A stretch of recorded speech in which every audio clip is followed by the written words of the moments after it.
Hello, my friend, and welcome. Tonight we travel back 8 centuries to a world lit by candle and faith, ruled by kings who believed themselves chosen by God, and torn by a struggle that had already consumed generations.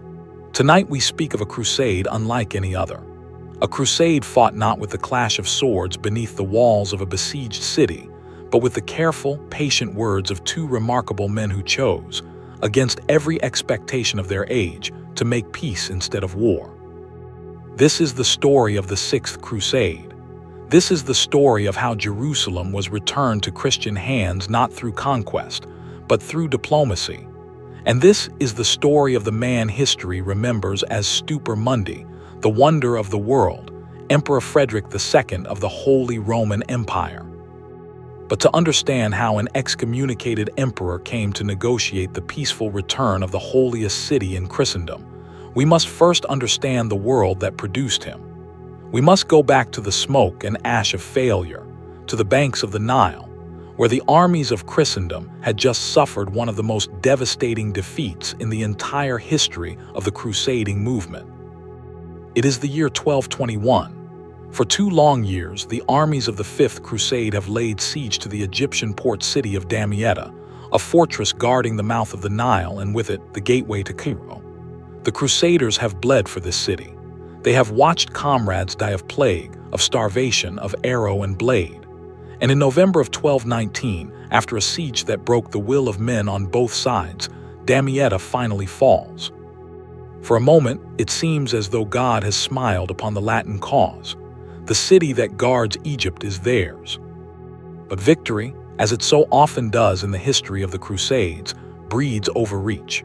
The papal legate leading the crusade, Cardinal Pelagius, refuses to accept a generous peace offer from the Sultan of Egypt, Al-Kamil, an offer that would have restored the entire kingdom of Jerusalem, including the holy city itself, to Christian rule in exchange for the Crusaders' withdrawal from Egypt. It is an offer that, had it been accepted, might have changed the entire course of the 13th century.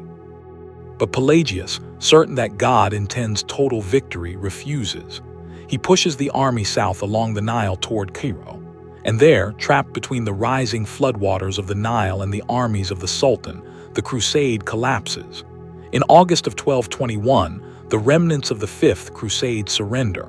Damietta is returned. The soldiers who marched east with such hope sail home in disgrace. And in the courts of Europe, one name is whispered again and again as the true cause of this catastrophe. Not Pelagius, not the soldiers who fought and died in the mud of the Nile Delta.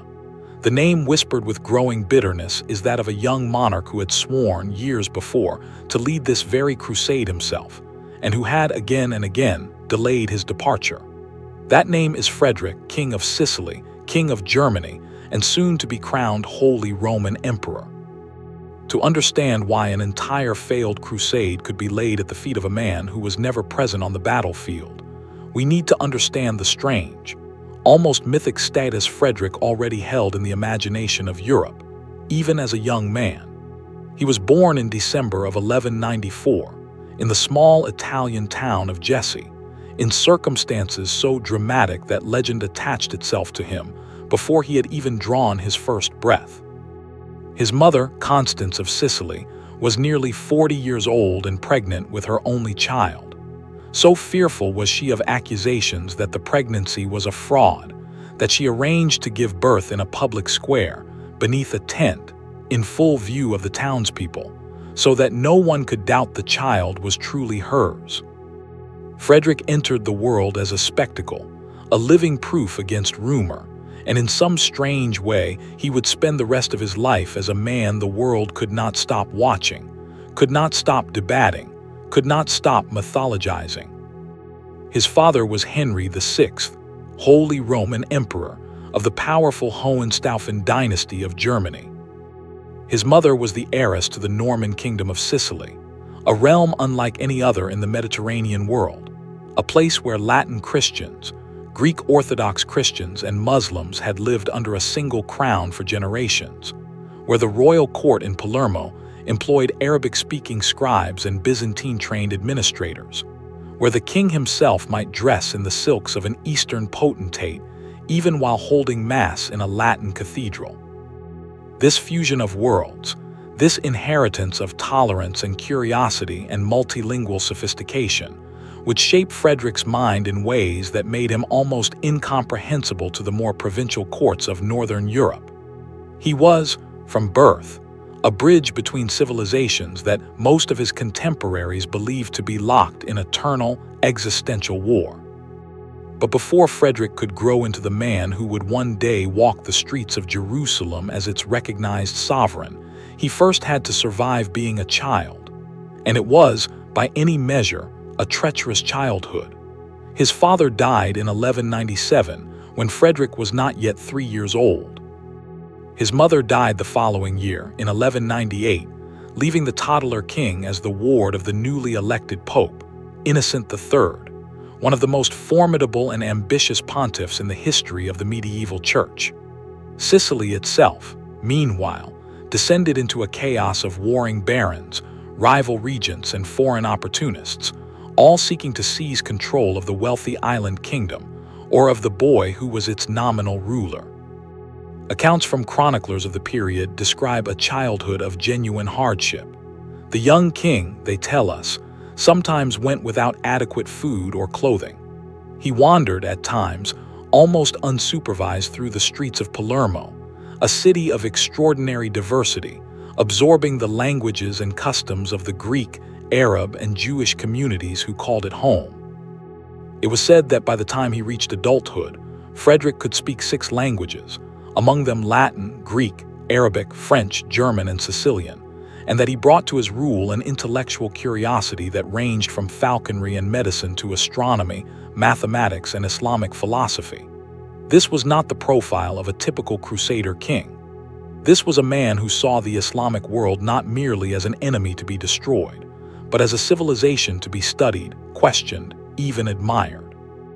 By 1208, at only 13 years of age, Frederick was declared to have come of age and began to rule Sicily in his own right, though the kingdom he inherited was fractured and impoverished after a decade of civil strife. Slowly, methodically, and with a political shrewdness far beyond his years, Frederick began to reassert royal authority, curbing the power of the barons who had carved up his kingdom during his minority. And it was during these years of consolidation in Sicily that the great powers of Northern Europe, locked in their own dynastic struggle for the imperial throne of Germany, turned their eyes toward the young Sicilian king as a potential candidate for the crown his father had once worn, the crown of the Holy Roman Empire. In 1212, backed by Pope Innocent III, who believed the young Frederick could be molded into a pliant ally of the papacy, Frederick traveled north into Germany to claim the imperial throne against a rival claimant, Otto of Brunswick. It was a journey fraught with danger, through hostile territory, with insufficient funds and Frederick's success in winning over the German princes, in defeating Otto's cause, and in eventually securing coronation as King of the Romans, only added to the growing legend of a young ruler blessed with almost supernatural fortune and political instinct. But it was in July of 1215, at his coronation in the ancient imperial city of Aachen, that Frederick made the vow that would shadow the rest of his life, that would entangle him in controversy with the papacy for decades, and that would, eventually, lead him to the gates of Jerusalem itself. Standing before the assembled nobility and clergy of the empire, in a moment of what chroniclers describe as genuine spiritual fervor, the 20-year-old Frederick took the cross. He vowed, publicly and solemnly, to lead a crusade to recover the Holy Land. It was a vow made with sincerity, but it was also a vow that Frederick would defer, delay, and postpone for well over a decade, as the pressing business of consolidating his rule over Germany, over Sicily, and eventually over the imperial crown itself, again and again took precedence over the promise he had made at Aachen. Each delay was met with growing impatience in Rome. Each excuse, however legitimate, chipped away at the trust between the young emperor and the papacy that had once championed his rise to power. And when the Fifth Crusade collapsed in the mud of the Nile Delta in 1221, with the Crusaders having waited, in vain, for reinforcements from the emperor who had promised to come and never did, the blame fell squarely, and not entirely unfairly, upon Frederick's shoulders. This, my friend, is the world into which our story begins. A world exhausted by crusading failure. A papacy increasingly frustrated with an emperor who made promises he did not keep. And a young ruler, brilliant, complicated, and utterly unlike any king Christendom had produced before him, who was about to be pushed, by circumstance, by marriage, and eventually by the threat of excommunication itself, toward the gates of the holy city. In the chapters ahead, we will watch as pressure mounts from every direction. We will watch as a marriage transforms Frederick from a distant king with a vow into a man with a personal, legal claim to the throne of Jerusalem itself. And we will watch as the fragile patience of Pope Honorius III, and later his successor Gregory IX, finally runs out entirely. Join me next as we turn to the marriage that changed everything, and to the growing storm between an emperor and his church. Chapter 2. The marriage that bound him to Jerusalem. Welcome back, my friend. When we left our story, Frederick had just been branded, fairly or not, as the man whose absence doomed the Fifth Crusade. But history rarely allows a single failure to end a story. Instead, it often sets the stage for a far more consequential act. And for Frederick, that next act began not on a battlefield but at an altar.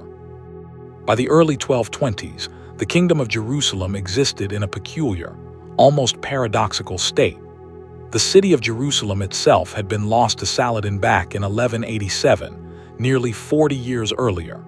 Yet the kingdom that bore its name persisted, its capital relocated to the coastal city of Acre, its king ruling over a coastal strip of fortified towns and castles, a kingdom in exile from its own heart.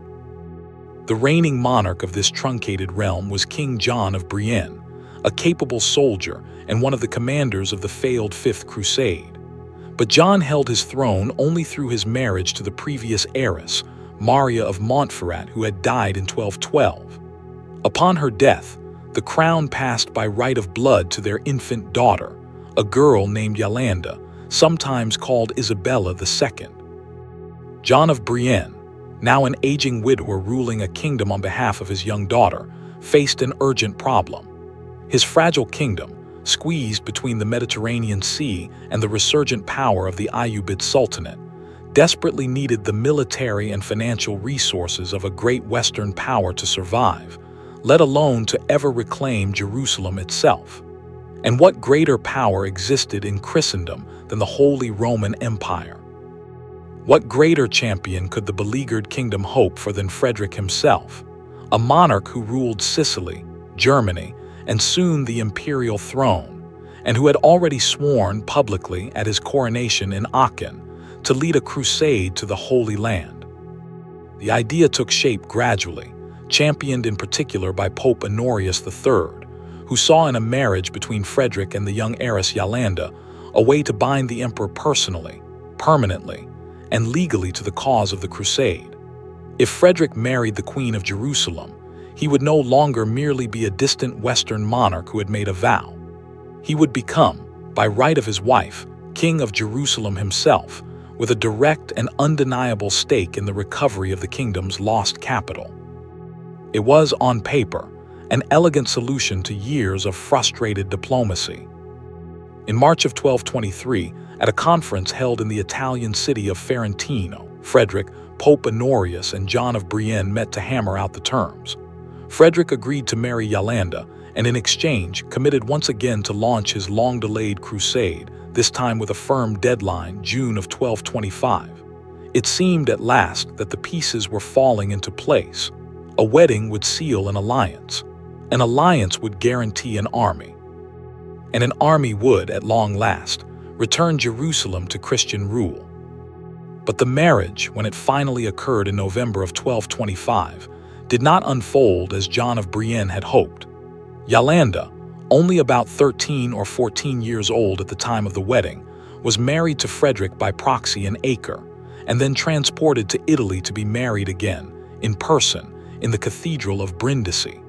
And it was here that Frederick revealed the ruthless, transactional core of his political character. Almost immediately after the marriage was consummated, Frederick declared that he, and not his father-in-law John of Brienne, was now the rightful king of Jerusalem, ruling in his wife's name. John, who had spent years believing he was securing a powerful protector, an ally for his kingdom and his daughter, found himself abruptly and unceremoniously stripped of the crown he had worn for over a decade. He was, in essence, discarded the moment he had served his purpose. It was a moment of extraordinary political ruthlessness, and it left John of Brienne humiliated and furious, a wound that would fester for years and would eventually push the wronged former king into the arms of Frederick's enemies, including, most consequentially, the Pope himself. But for Frederick, the calculation was simple, and from a purely dynastic perspective, entirely rational. He was no longer merely an emperor who had sworn a vow to help someone else's kingdom. He was now, by blood and by marriage, the king of Jerusalem in his own right. The crusade he now owed the church was not merely an act of piety or obligation. It was, quite literally, a fight to reclaim his own throne, his own capital, his own crown, sitting empty and occupied nearly 600 miles across the Mediterranean. Tragically, Yolanda herself would not live to see whether her husband would make good on the cause her marriage was meant to secure. She died in childbirth in 1228, having given birth to a son, Conrad, who would inherit the title King of Jerusalem after her. Some medieval chroniclers, hostile to Frederick, would later claim that his treatment of his young wife had been cold, that he kept her isolated in Sicily, distant from the affairs of the kingdom she was born to inherit, that he even, according to some more scandalous accounts, engaged in affairs with other women even as she carried his heir. Whatever the truth of Frederick's personal conduct, and it should be said that a great deal of the most hostile testimony about Frederick comes from chroniclers writing under the influence of a papacy that would soon become his bitter enemy, the political outcome of the marriage was undeniable. Frederick now held a legitimate hereditary claim to the crown of Jerusalem, a claim that would follow him, and later his infant son, for the rest of his life. With this marriage complete, the pressure on Frederick to fulfill his crusading vow intensified enormously.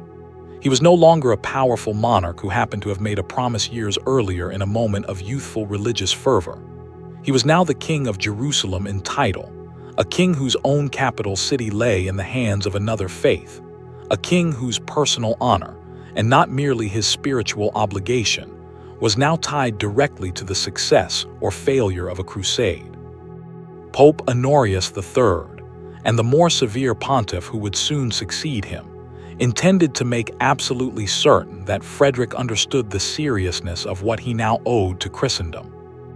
And so, my friend, the stage was set for confrontation. A new deadline had been agreed. A new pope, far less patient and far more zealous than his predecessor, was about to ascend to the throne of St. Peter. And an emperor who had spent over a decade delaying, negotiating, and postponing his crusading obligations was about to discover that his patience and the patience of the church had both nearly run out entirely. Join me next as we witness the extraordinary spectacle of an excommunicated emperor sailing to the Holy Land anyway, defying the very pope who had condemned him. Chapter 3: The Excommunicated Emperor. Welcome back, my friend. In March of 1227, a new pope ascended to the throne of St. Peter, a man who would prove to be Frederick's most formidable, most relentless, and most personal adversary. His name was Gregory IX, and he was already an old man when he took the papal tiara, well into his 70s by most estimates, yet possessed of an energy, a rigidity, and a moral certainty that made him utterly unlike his more measured predecessor, Honorius. Gregory had watched for years as Frederick delayed his crusade again and again. He had no intention of extending the emperor any further patience. Frederick, for his part, appeared genuinely committed. By the summer of 1227, to finally making good on his long-deferred vow. He assembled a substantial army at the port of Brindisi, on the heel of the Italian peninsula, drawing knights and soldiers from across Germany, Sicily, and beyond. Chroniclers of the period describe a host of remarkable size gathering that summer, filling the roads to Brindisi, straining the port's capacity to provision and transport so many men. It should have been, at long last, the triumphant beginning of the crusade Frederick had promised for over a decade. Instead, it became a catastrophe of an entirely different kind. The summer heat around Brindisi, combined with the cramped and unsanitary conditions of an army encamped in far greater numbers than the region's infrastructure could support, bred disease. An epidemic, likely a combination of dysentery and some form of plague or fever, swept through the Crusader camp. Soldiers died by the hundreds, then by the thousands, some accounts suggesting a death toll running into the tens of thousands, though medieval numbers should always be treated with considerable caution. Among those stricken was a key ally of Frederick's, the Landgrave Ludwig of Thuringia, who died of the illness shortly after boarding ship. Frederick himself, according to the chronicles, fell ill as well, though the precise nature of his affliction remains debated by historians to this day. What is certain is that Frederick did board a ship and set sail from Brindisi in September of 1227, making a genuine attempt to depart for the Holy Land as promised. But within days, whether from illness, from the collapse of his depleted and demoralized army, or from a combination of both, Frederick turned back, landing at the port of Otranto and formally postponing the crusade yet again. For Pope Gregory IX, this was the final, unforgivable betrayal. In his eyes, and in the eyes of many contemporaries, Frederick had made a solemn vow before God, had been given every possible accommodation and extension over more than a decade, and had now, at the very moment of departure, turned back yet again. Gregory refused to accept Frederick's explanation of illness. He refused to grant any further delay. And in September of 1227, only weeks after Frederick's aborted departure, Pope Gregory formally excommunicated the Holy Roman Emperor. Excommunication in the 13th century was no mere symbolic gesture. It was a spiritual and political weapon of tremendous consequence. An excommunicated ruler was, in the eyes of the Church, cut off from the sacraments, barred from Christian burial, and in a sense, exiled from the community of the faithful entirely. It could be used to release subjects from their oaths of loyalty, to justify rebellion, to isolate a monarch diplomatically from his fellow Christian rulers. For a monarch like Frederick, who ruled a vast and often unstable patchwork of territories held together as much by personal authority and prestige as by institutional loyalty, excommunication was a direct threat to the foundations of his power. And yet Frederick's response to this excommunication reveals, perhaps better than any other episode in his life, the singular, almost audacious nature of his character. Rather than groveling for forgiveness, rather than making elaborate public penance to win back the Pope's favor, Frederick did something almost unthinkable. He announced that he intended to proceed with the crusade anyway, excommunication or not. He would sail to the Holy Land, he declared, and fulfill his vow, regardless of whether the Pope who had condemned him recognized the legitimacy of his crusade. This was an extraordinary, almost paradoxical position. A crusade was, by definition, a holy war sanctioned by the Church. Its participants granted spiritual indulgences precisely because the Pope had blessed the endeavor as an act pleasing to God. How could an excommunicated man, formally cut off from the Church's sacraments, lead such an undertaking? Pope Gregory certainly saw the absurdity, or rather the outrage, of the situation, and he condemned Frederick's planned expedition as illegitimate before it had even begun, warning the Christian communities of the Holy Land not to cooperate with their own excommunicated king. But Frederick pressed forward regardless. Through the winter of 1227 and into the spring of 1228, he continued his preparations, gathering ships, provisions, and the core of an army, though considerably smaller than the great host that had gathered and then been decimated by plague the previous summer. He used this period productively in other ways as well, most notably by finally taking full control of the government of the Kingdom of Jerusalem on behalf of his infant son Conrad, following the death of his wife Yolanda in childbirth that same year, a personal tragedy that only deepened the direct, dynastic stake Frederick now held in the fate of the Crusade. It is worth pausing here, my friend, to consider just how strange and precarious Frederick's position had become. He was the Holy Roman Emperor, the most powerful monarch in the Latin Christian world, and yet he stood formally condemned by the very church whose holy war he now intended to wage. He was king of Jerusalem by marriage and by the inheritance of his infant son, and yet the Pope had declared that any crusade he led could carry no spiritual legitimacy whatsoever. He was a man caught between two identities entirely, a devout Christian monarch pursuing a sacred obligation, and an outlaw in the eyes of the very institution that defined what sacred obligation meant. In June of 1228, nearly a year after his aborted first departure and his subsequent excommunication, Frederick finally set sail from Brindisi once more, this time in earnest, this time determined to see the voyage through to its conclusion. He left behind a Europe deeply divided over the legitimacy of his mission, a papacy actively working to undermine his authority even as he sailed east, and a kingdom of Jerusalem whose own nobility and military orders were uncertain whether to embrace or resist the arrival of their excommunicated king. Join me next as Frederick's fleet arrives in the Holy Land, and as we discover the fractured, uncertain kingdom that awaited him upon his landing at Acre. Chapter 4. Acre, a kingdom in disarray. Welcome back, my friend. In September of 1228, after a voyage of some weeks across the Mediterranean, Frederick's fleet arrived at the port of Acre, the beating heart of what remained of the Crusader kingdom of Jerusalem.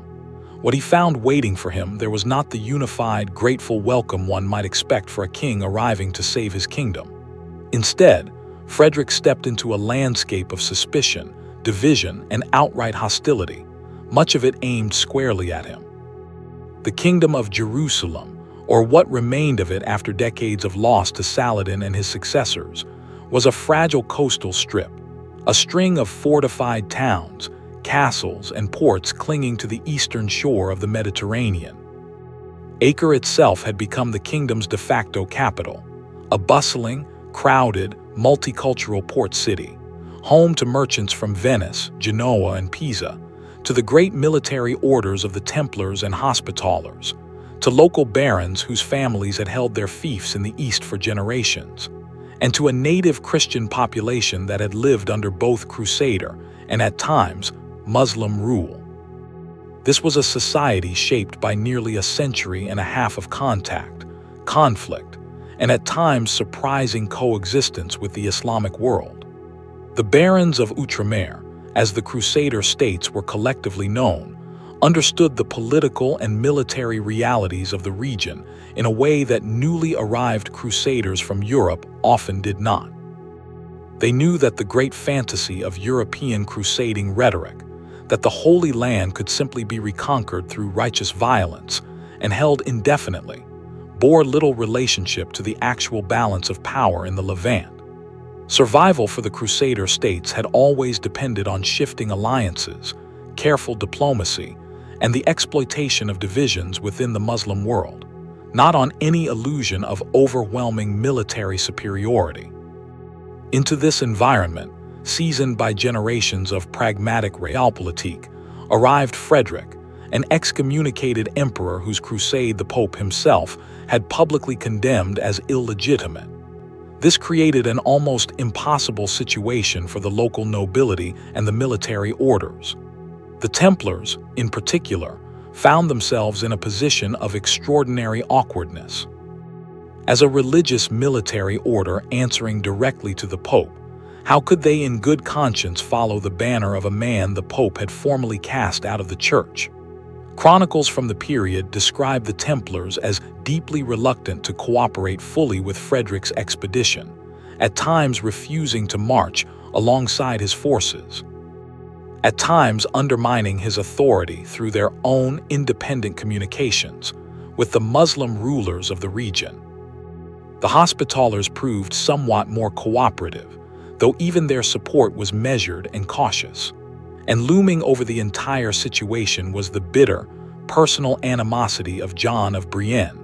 The father-in-law Frederick had unceremoniously displaced from the throne of Jerusalem years earlier. John, humiliated by that betrayal, had by this point thrown in his lot entirely with Pope Gregory, and would in fact soon lead a papal army in an invasion of Frederick's own kingdom of Sicily, while Frederick was away in the east.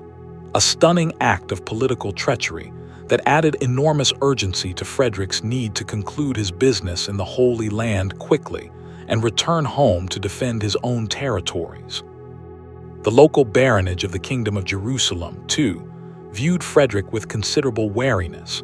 Many of these nobles held their own long-standing claims and grievances, their own complex webs of feudal obligation, and they were far from certain they wished to see an assertive, centralizing emperor from the West impose his personal authority over their affairs, whatever his nominal title as King of Jerusalem through his late wife and infant son.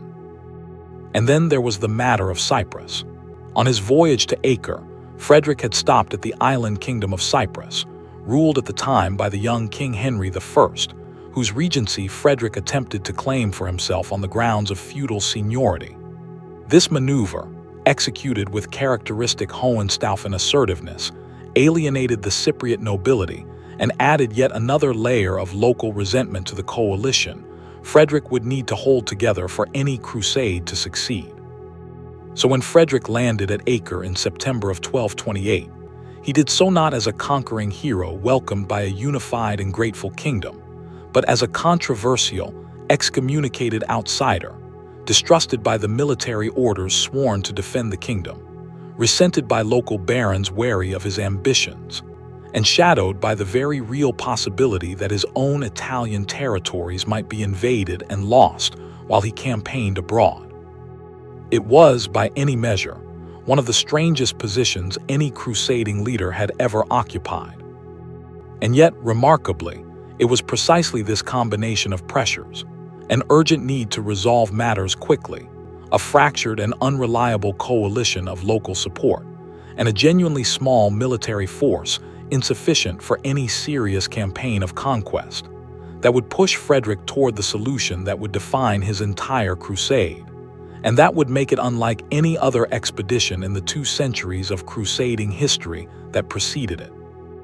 Unable to rely on overwhelming force, and unwilling to squander what little military strength he had in a campaign he could not guarantee winning, Frederick turned instead to the tool he had wielded so effectively throughout his political career: negotiation. Fortunately for Frederick, and for the eventual outcome of this crusade, he was not approaching the negotiating table empty-handed. Years before his arrival in the Holy Land, Frederick had already opened a channel of communication with a man who would become his unlikely diplomatic partner, a man facing his own urgent political crisis on the other side of the negotiating table. That man was Al-Kamil, the Ayyubid Sultan of Egypt, nephew of the great Saladin himself. Join me next, as we cross to the other side of this remarkable negotiation, and meet the Sultan whose own political troubles would make peace with Frederick not merely acceptable, but strategically essential. Chapter 5: The Sultan of Egypt. Welcome back, my friend. To understand why Sultan Al-Kamil was willing to negotiate away Jerusalem itself to a Christian emperor, rather than fight to keep it, we must set aside the simple narrative of Crusader versus Muslim, of Christendom versus Islam, that so often dominates popular memory of this era. The reality confronting Al-Kamil in the late 1220s was a great deal more complicated, and it had far more to do with the fractured, competitive politics within his own family and his own faith than with any grand civilizational struggle against the Christian West.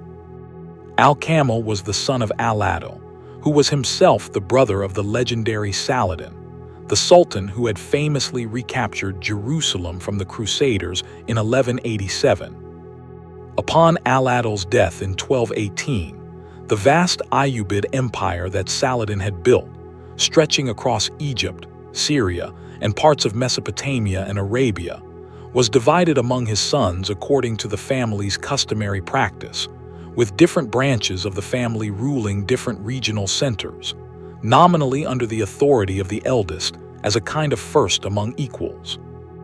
Al-Kamil received Egypt, the wealthiest and most populous heartland of the empire, while his brothers Al-Muazzam and Al-Ashraf controlled Damascus and other territories in Syria and the Jazira respectively.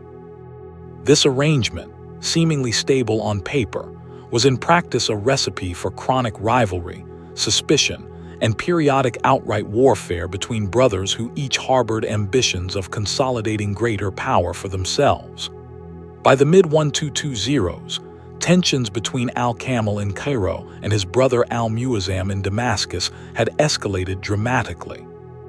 Al-Muazzam, the ruler of Damascus, had begun to ally himself with the Khwarezmian Empire, a powerful and aggressive state centered in Central Asia and Persia, whose military might Al-Kamil viewed as a direct existential threat to his own position in Egypt. Faced with the prospect of his own brother potentially uniting with a hostile foreign power to challenge his authority, Al-Kamil made a decision that would prove enormously consequential for the entire trajectory of the Sixth Crusade. He reached out, years before Frederick ever set foot in the Holy Land, to open diplomatic contact with the Holy Roman Emperor, proposing an alliance. If Frederick would bring military force to bear against Al-Muazzam in Syria, Al-Kamil suggested, he would be willing to cede Jerusalem itself back to Christian control as the price of that assistance. This remarkable offer was first communicated as early as 1226 through an emissary named Fakhr ad-Din, a nobleman who would go on to develop a close, almost personal rapport with Frederick that endured throughout the negotiations to come. It is worth sitting with the strangeness and the shrewdness of this proposal for a moment. Al-Kamil was not offering to surrender Jerusalem because he had been defeated in battle, or because his position had become militarily untenable. He was offering to trade a city of immense religious significance, but of relatively limited strategic or economic value compared to Cairo or Damascus, in exchange for removing a Christian military threat from his rear while he focused on the far more pressing and personally consequential struggle against his own brother. Jerusalem, from Al-Kamil's pragmatic vantage point, was a bargaining chip of tremendous symbolic weight but manageable practical cost, a card he could play to secure an alliance against a rival he considered a genuine danger to his throne. The situation grew even more favorable to a negotiated peace by the time Frederick actually arrived in the Holy Land in 1228, because in the intervening period, Al-Muazzam, the brother whose threat had originally prompted Al-Kamil's outreach to Frederick, had died in November of 1227. One might expect that the death of the rival threat would have eliminated Al-Kamil's motivation to give away Jerusalem at all. But by this point, the Sultan found himself entangled in a different, equally pressing set of political complications, including managing the ambitions of Al-Muazzam's son and heir in Damascus, and continuing to navigate his relationship with his other brother, Al-Ashraf, whose cooperation Al-Kamil still needed to secure his broader position across the region. The complex, ever-shifting calculus of Ayyubid family politics continued to make a peaceful arrangement with Frederick an attractive option, even after the original impetus for the alliance had passed. There was also a genuine personal dimension to the relationship developing between Frederick and Al-Kamil, one that went beyond cold political calculation.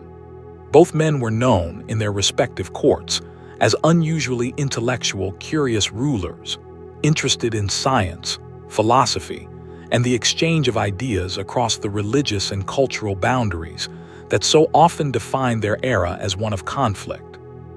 Frederick, as we discussed in our very first chapter tonight, had been raised in the polyglot, multicultural environment of Sicily, fluent in Arabic, and deeply engaged with Islamic scholarship. Al-Kamil, for his part, presided over a court that valued learning and had a long history, inherited from Saladin himself, of maintaining respectful, even cordial relationships with Christian rulers when politically expedient. The correspondence between the two men, some of which survives in the historical record, reveals a tone of genuine intellectual curiosity and mutual respect, an exchange of scientific and philosophical questions alongside the harder business of territorial negotiation, quite unlike the language of holy war that so dominated the rhetoric surrounding most crusading conflicts.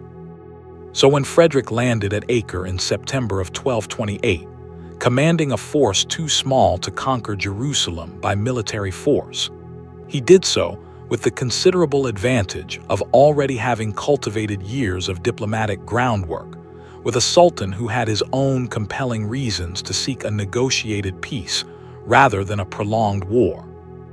This was not a negotiation beginning from a position of Christian weakness pleading for mercy, nor was it a negotiation beginning from a position of overwhelming crusader strength dictating terms. It was, instead, a negotiation between two shrewd, pragmatic rulers, each managing his own complicated set of internal and external pressures, each recognizing that a peaceful arrangement served his own strategic interests better than continued warfare. Join me next as we follow the detailed, sometimes tense, sometimes remarkably cordial negotiations that unfolded over the autumn and winter of 1228, negotiations that would ultimately produce one of the most unusual treaties in the entire history of the Crusades. Chapter 6: Letters Across the Desert. Welcome back, my friend.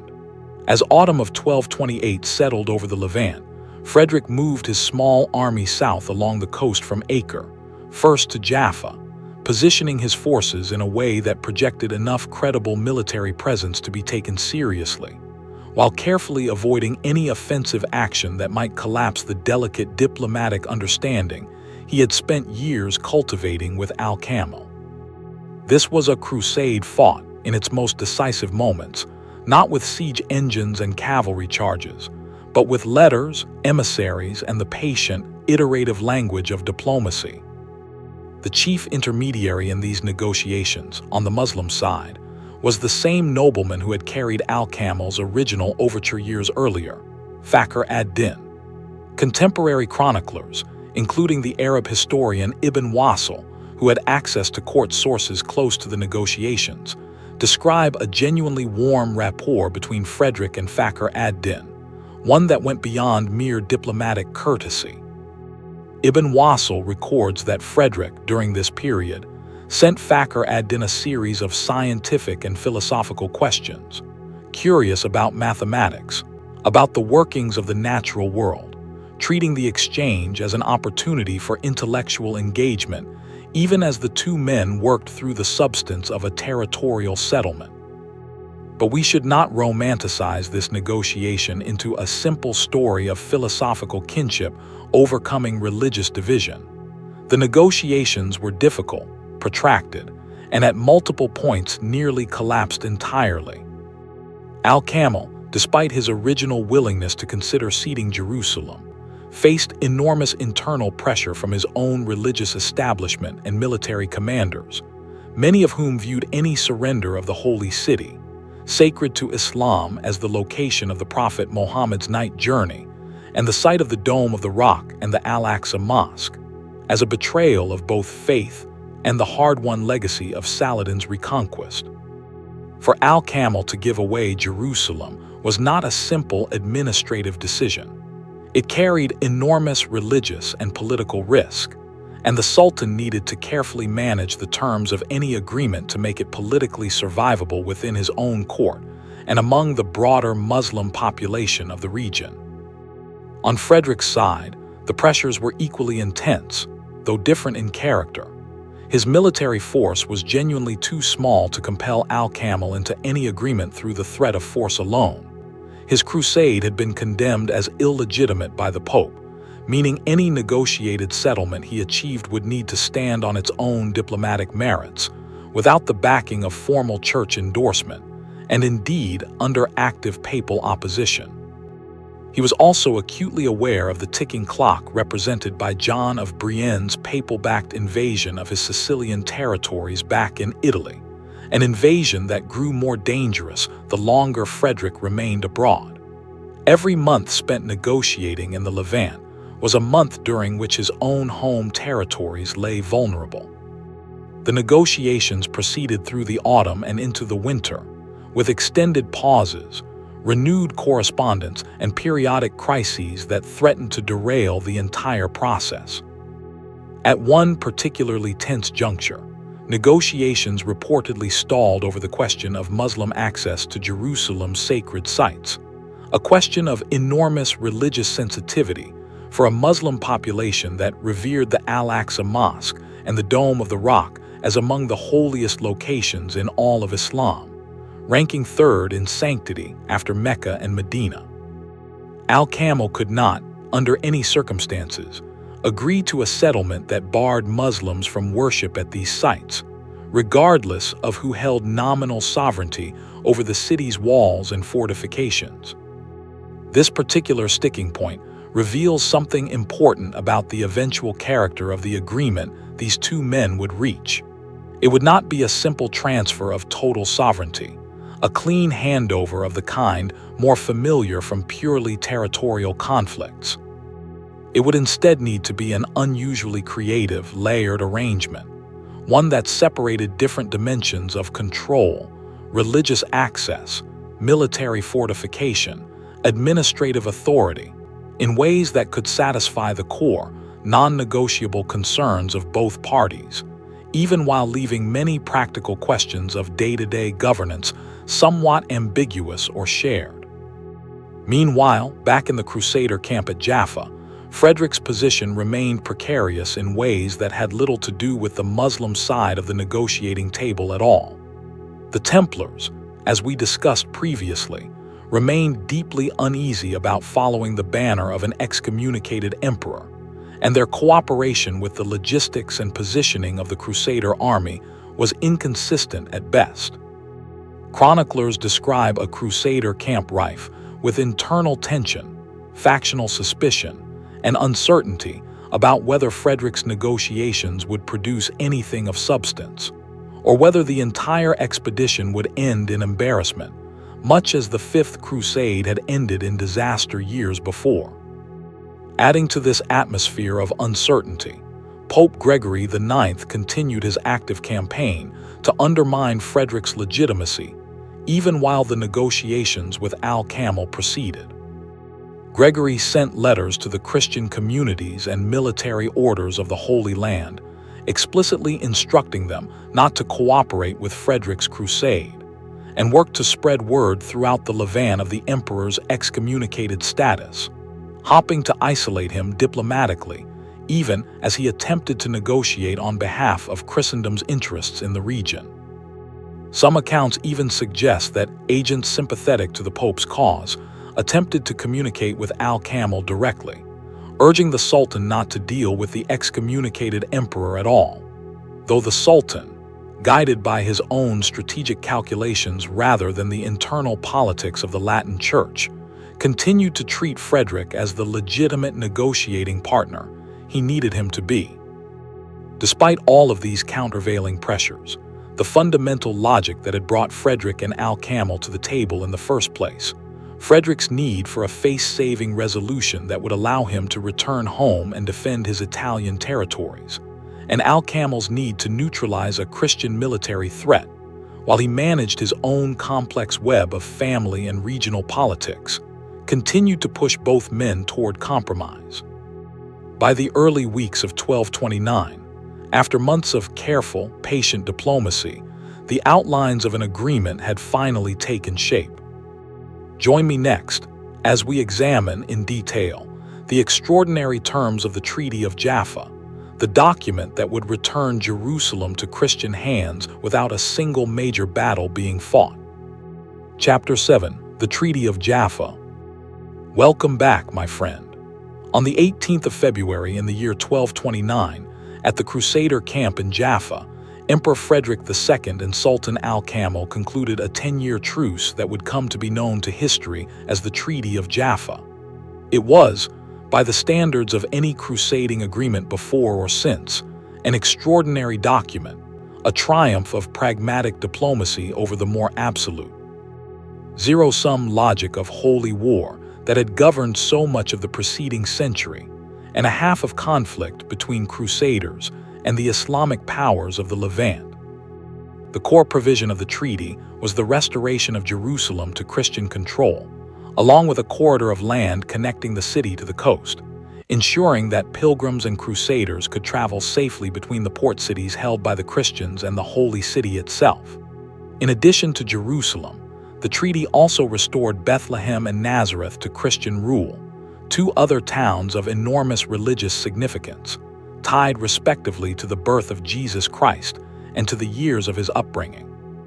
Several other towns and strongholds in Galilee were also included in the restoration, expanding meaningfully the territory of the kingdom beyond what it had held in the years immediately preceding Frederick's arrival. But the treaty's most remarkable, and in some ways most controversial, provisions concerned Jerusalem itself, and the delicate compromise reached over the city's religious geography. Christian control of Jerusalem did not mean exclusive Christian access. The Temple Mount, known to Muslims as the Haram al-Sharif, containing the Dome of the Rock and the Al-Aqsa Mosque, remained under Muslim religious authority, with Muslims retaining the right to worship there freely. This was the sticking point we discussed at the end of our last chapter together, and its resolution reflected the genuine care both negotiators took to craft an agreement that could survive the scrutiny of their respective religious communities. Christians, in turn, were guaranteed access to their own holy sites throughout the city, including, most importantly, the Church of the Holy Sepulchre, believed by Christian tradition to mark the site of Christ's crucifixion, burial, and resurrection. Equally significant and equally controversial in the eyes of hardline factions on both sides was the treaty's provision regarding Jerusalem's fortifications. The city's walls, which had been demolished years earlier during the ongoing conflicts of the period, were not to be rebuilt under the terms of the agreement. This meant that Frederick's Jerusalem would be, in a very literal sense, an undefended city, incapable of withstanding a serious siege should hostilities ever resume. This was no accident or oversight. It reflected Al-Kamil's calculated assessment that a fortified, heavily garrisoned Jerusalem in Christian hands would represent a far more serious long-term strategic threat than an open, largely undefended city that could be recovered again if circumstances required, while a fortified city might become a permanent, entrenched Christian stronghold deep within Muslim-controlled territory. The treaty was also carefully limited in duration and scope, structured as a truce of 10 years, 5 months, and 40 days, an oddly specific term that reflected astrological and calendrical considerations common in agreements of this era, rather than an open-ended, permanent peace.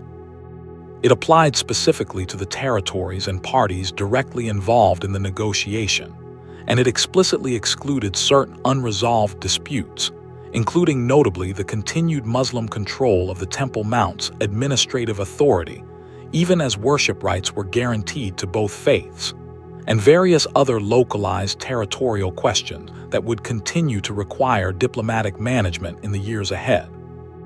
It is worth emphasizing just how unprecedented this treaty was within the broader context of crusading history. For over a century, the recovery of Jerusalem had been framed, in the rhetoric of popes, preachers, and chroniclers across Europe, as an act that could only be accomplished through righteous conquest, through the blood and sacrifice of Christian knights fighting a holy war sanctioned by God and His Church. The idea that Jerusalem might instead be returned through a negotiated agreement, brokered between a Christian emperor and a Muslim sultan, with terms that explicitly preserved Muslim religious rights within the city and left it deliberately undefended rather than transformed into a fortified Christian bastion, represented a fundamentally different model of how the conflict between Christendom and the Islamic world might be resolved. This is precisely why the treaty proved so controversial, and in many quarters so bitterly resented, among contemporaries on both sides of the religious divide. We will explore in the chapters ahead just how fiercely this agreement was condemned by the papacy, by significant portions of the Christian population of the Crusader kingdom itself, and by conservative religious voices within the Islamic world who viewed Al-Kamil's willingness to cede any portion of Jerusalem, however qualified, as an unconscionable betrayal of the legacy Saladin had fought so hard to establish. Peace, it would turn out, was in many ways a far more complicated and contested achievement than war, precisely because it satisfied no one's demand for total, uncompromising victory. But whatever controversy awaited, the treaty was signed, sealed, and set to take effect. Frederick, the excommunicated emperor whom the Pope had declared incapable of leading any legitimate crusade, had accomplished what generations of previous crusaders, armed with vastly larger armies and the full backing of the Church, had failed to achieve. He had recovered Jerusalem for Christendom, and he had done so without a single major battle being fought during his entire campaign in the Holy Land. Join me next as Frederick makes his way to Jerusalem itself, to claim, in one of the strangest ceremonies in the history of the Crusades, the crown of a kingdom whose recovery the Pope himself refused to recognize as legitimate. Chapter 8: The Crownless King in Jerusalem. Welcome back, my friend. On the 17th of March, in the year 1229, Frederick entered the city of Jerusalem. It was the first time in over 40 years, since Saladin's reconquest in 1187, that the Holy City had been under Christian sovereignty, and Frederick's entry into it marked one of the most dramatic and paradoxical moments of the entire crusading era. The city Frederick entered was not the thriving, well-defended metropolis one might imagine as the prize of a great crusading triumph. Its walls, as we discussed, remained deliberately undemolished under the terms of the treaty, leaving Jerusalem exposed and vulnerable. Its population had been profoundly reshaped by decades of conquest, reconquest, and demographic upheaval. And its religious status remained a delicate, carefully negotiated compromise, with the Temple Mount still under Muslim religious authority, even as the city as a whole returned to nominal Christian sovereignty. And yet for Frederick personally, the moment carried enormous symbolic weight. Here was the King of Jerusalem, by right of his marriage to the late Queen Yolanda, and by the inheritance of his infant son Conrad, finally standing within the walls of the city whose crown he claimed. On the 18th of March, the day after his arrival, Frederick proceeded to the Church of the Holy Sepulchre, the holiest site in all of Christendom, to formally claim the crown of Jerusalem. What happened next was one of the most unusual coronation ceremonies in the entire history of medieval monarchy. Because Frederick remained under sentence of excommunication, no bishop or priest of the Latin Church was willing to perform the religious rites traditionally associated with a royal coronation. The Church regarded him as spiritually unfit to receive such sacred blessing, regardless of his political and military achievement in recovering the city. Faced with this extraordinary situation, Frederick did something almost unprecedented. He walked to the altar of the Church of the Holy Sepulchre, and with no priest to bless or crown him, he took the crown of Jerusalem from the altar himself and placed it upon his own head. It was an act of tremendous political theater, and one loaded with symbolic defiance. Here was a monarch, condemned by the Pope as unworthy of the Church's blessing, crowning himself as king of the very city whose recovery the entire crusading movement had been organized around for well over a century. Some chroniclers describe a brief address given by Frederick, or by one of his supporters justifying this self-coronation, framing it as an act necessitated by the unjust and unreasonable position of a papacy that refused to acknowledge an achievement it should rightfully have celebrated. Other accounts suggest the ceremony, whatever its symbolic power, felt hollow and awkward to many who witnessed it, an improvised substitute for the grand religious ceremony that should have marked such a historic occasion. The response from the Latin clergy present in Jerusalem was one of active hostility. The Archbishop of Caesarea arrived in the city shortly after Frederick's self-coronation, bearing an interdict from the Patriarch of Jerusalem, essentially a decree forbidding religious services from being conducted in the city for as long as Frederick, an excommunicated man, remained present within its walls. This was an extraordinary rebuke, effectively declaring that the very act of recovering Jerusalem for Christian worship had been so tainted by the excommunicated status of its architect that religious worship itself could not properly resume in the city while he remained there. Frederick, for his part, appears to have brushed aside this hostility with the same defiant confidence he had displayed throughout his entire dealings with the papacy, though the episode underscores just how deeply divided opinion remained, even among the very communities whose religious and political interests his crusade had ostensibly served. Despite this friction with the church hierarchy present in the city, Frederick used his brief time in Jerusalem to take practical steps toward securing and organizing his newly recovered kingdom. He ordered repairs and improvements to certain structures, most notably the Tower of David, one of the city's key defensive fortifications, even as the treaty's prohibition on rebuilding the outer walls remained in effect.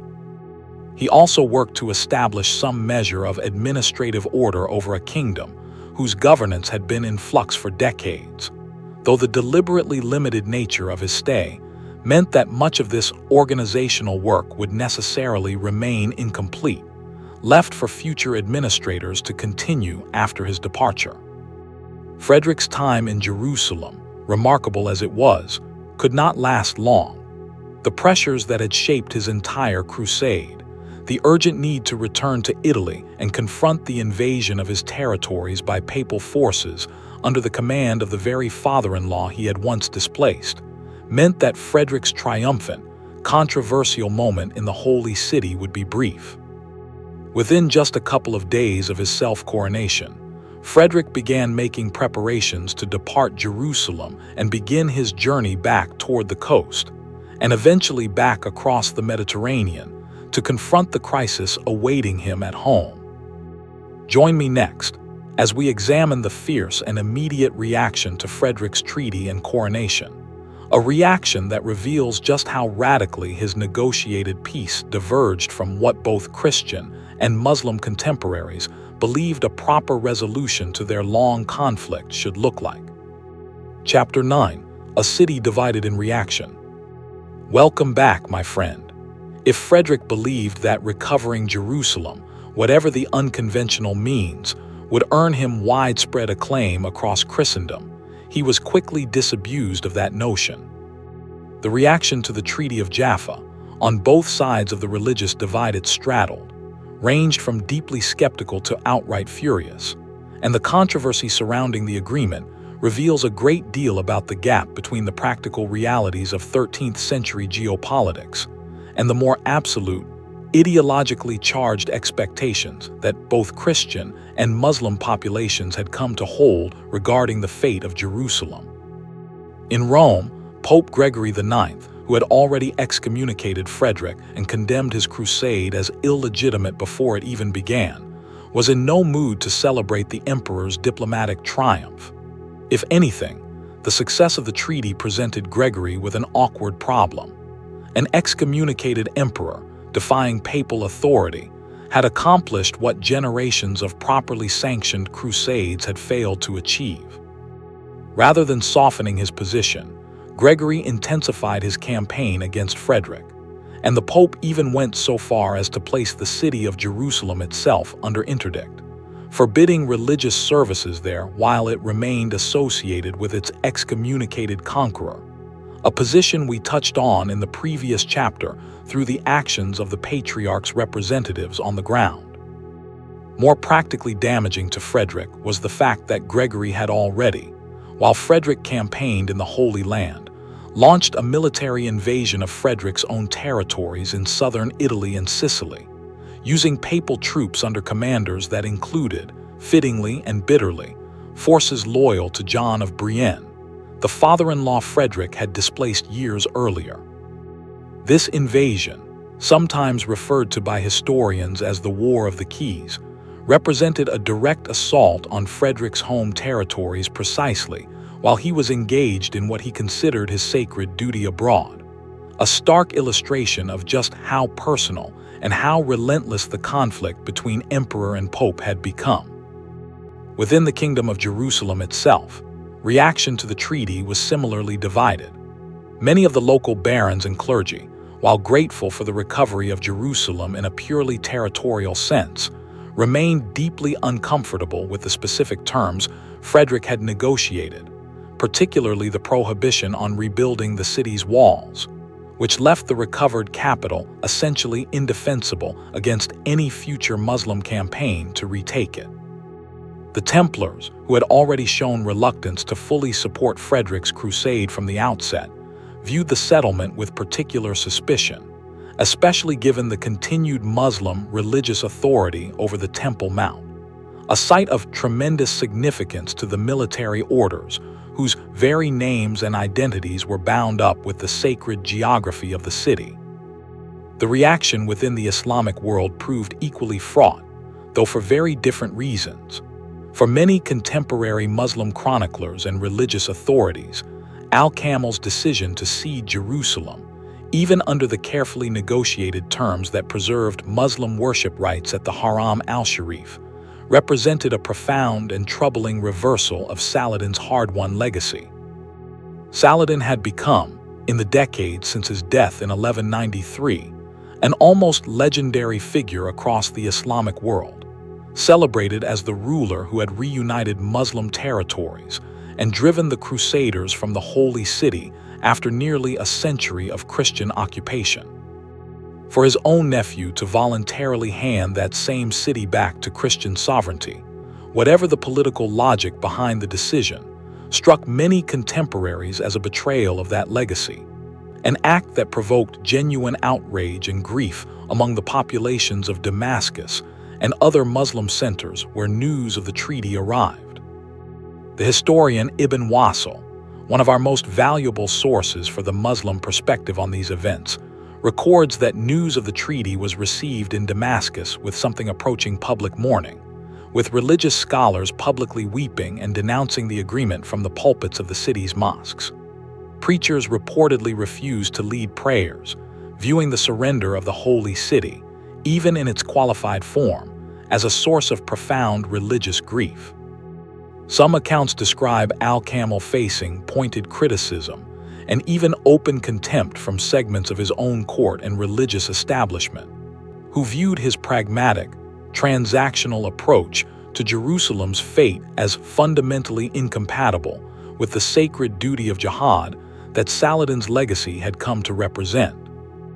Al-Kamal, for his part, appears to have defended his decision on the grounds of its practical, strategic logic, and on the carefully preserved religious rights that the treaty guaranteed for Muslim worship at the Haram al-Sharif.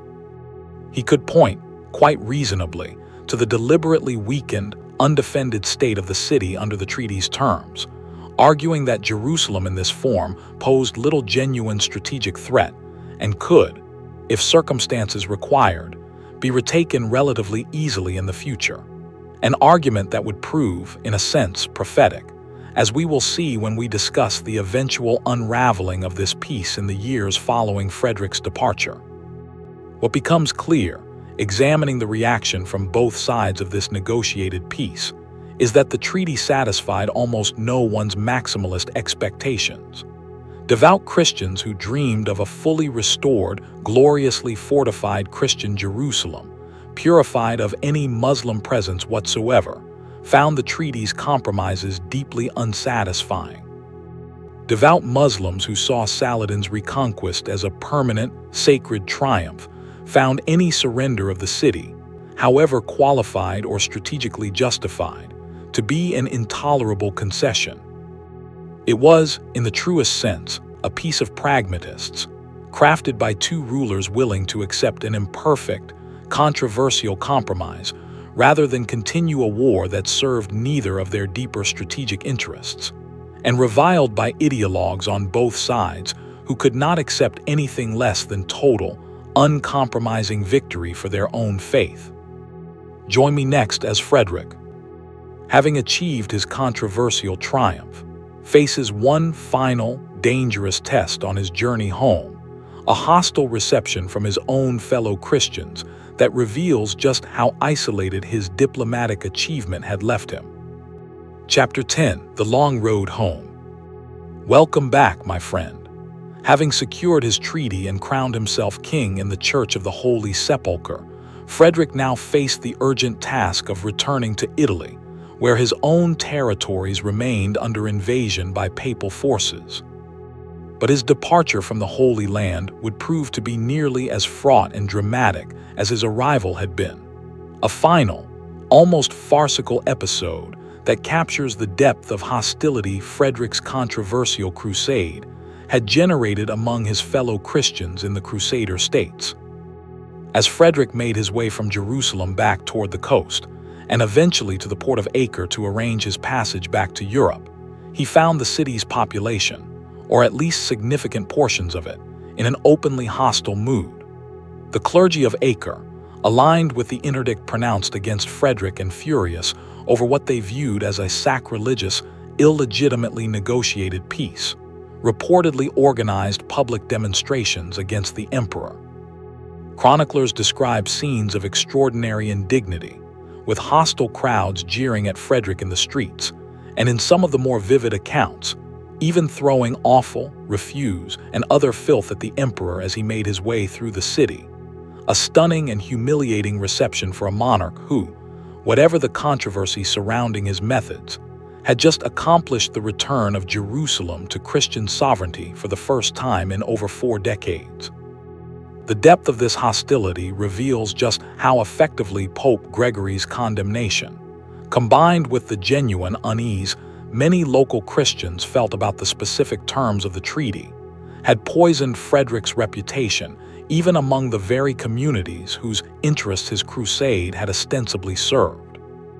It also reflects long-simmering resentments that had little to do with the treaty itself, including the continued anger of the Templars and other factions over Frederick's high-handed, autocratic style of governance during his time in the Holy Land, his seizure of the Regency of Cyprus, and his general unwillingness to consult meaningfully with the local nobility whose kingdom he had, after all, come to rule.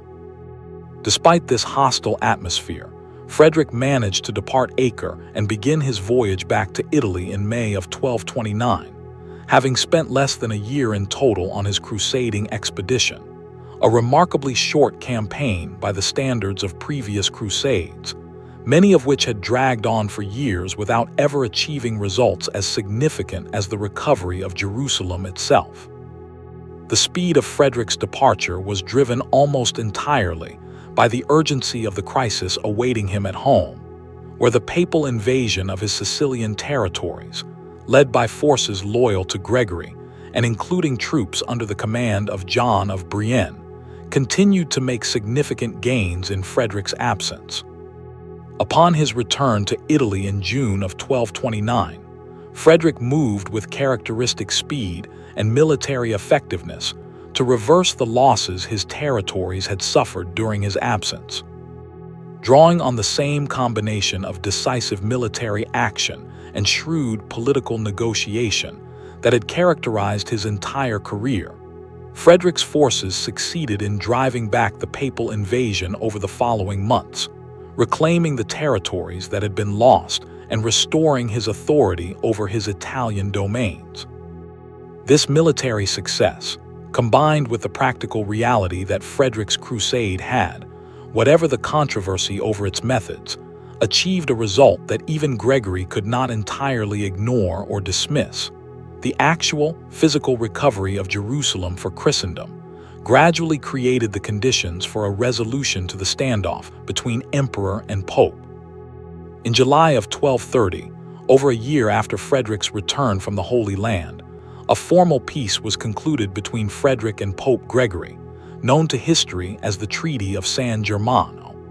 Under its terms, Frederick made various concessions regarding the rights and privileges of the Church within his territories, and in exchange, Gregory formally lifted the sentence of excommunication that had hung over Frederick since 1227. It was a resolution driven by pragmatic necessity on both sides, much like the Treaty of Jaffa itself, rather than any genuine reconciliation of the deeper ideological and political tensions that had divided emperor and pope for years, and that would, in fact, resurface again in the decades ahead as their relationship deteriorated once more into open conflict. But for the moment, in the summer of 1230, an uneasy peace prevailed on every front. Frederick had recovered his Italian territories. He had been restored to the good graces of the Church, at least formally. And Jerusalem, however precariously, however controversially, remained in Christian hands, a testament to a crusade unlike any that had come before it, one won not through the customary crusading tools of siege and slaughter, but through patient, pragmatic, and deeply controversial diplomacy. Join me next as we examine just how fragile this peace truly was, and how the unusual arrangement Frederick and Al-Kamel had crafted began to unravel in the years and decades following the Sixth Crusade's remarkable conclusion.